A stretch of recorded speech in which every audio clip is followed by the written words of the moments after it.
Chapter 11. Now all the earth continued to be of one language and of one set of words. As they traveled eastward, they discovered a valley plain in the land of Shinar, and they began dwelling there. Then they said to one another, "Come, let us make bricks and bake them with fire." So they used bricks instead of stone, and bitumen as mortar. They now said, "Come, let us build a city for ourselves, and a tower with its top in the heavens, and let us make a celebrated name for ourselves, so that we will not be scattered over the entire face of the earth." Then Jehovah went down to see the city and the tower that the sons of men had built. Jehovah then said, "Look, they are one people with one language, and this is what they have started to do. Now there is nothing that they may have in mind to do that will be impossible for them.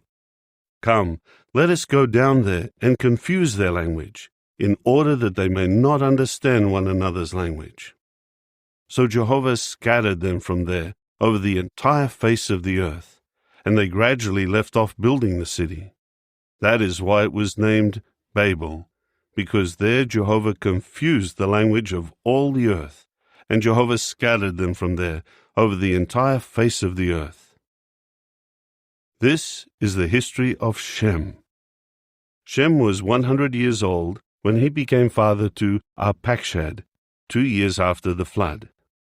After becoming father to Arpachshad, Shem continued to live 500 years, and he became father to sons and daughters. Arpachshad lived for 35 years, and then became father to Shelah.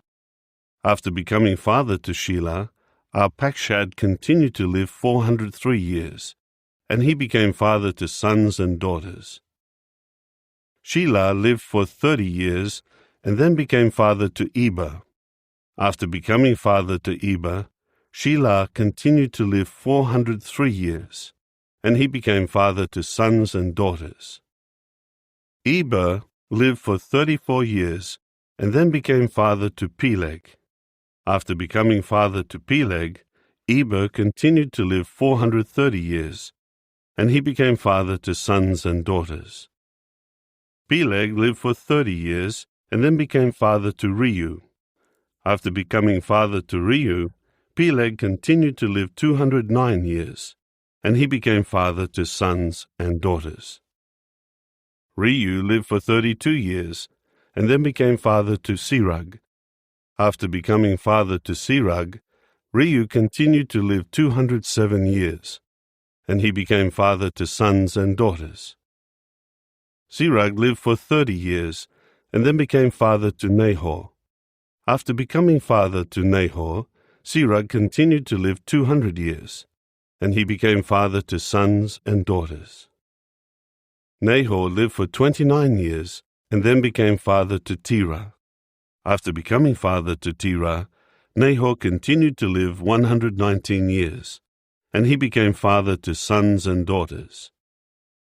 Terah lived for 70 years, after which he became father to Abram, Nahor, and Haran. This is the history of Terah. Terah became father to Abram, Nahor, and Haran became father to Lot. While his father Terah was still alive, Haran died in the land of his birth, in Ur of the Chaldeans. Abram and Nahor took wives for themselves. The name of Abram's wife was Sarai, and the name of Nahor's wife was Milcah, the daughter of Haran, the father of Milcah and Iscah. Now Sarai was barren; she had no child. Terah then took Abram his son, and Lot his grandson, the son of Haran, and Sarai his daughter-in-law, the wife of Abram his son, and they went with him out of Ur of the Chaldeans to go to the land of Canaan.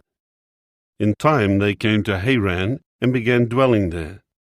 The days of Terah were 205 years. Then Terah died in Haran.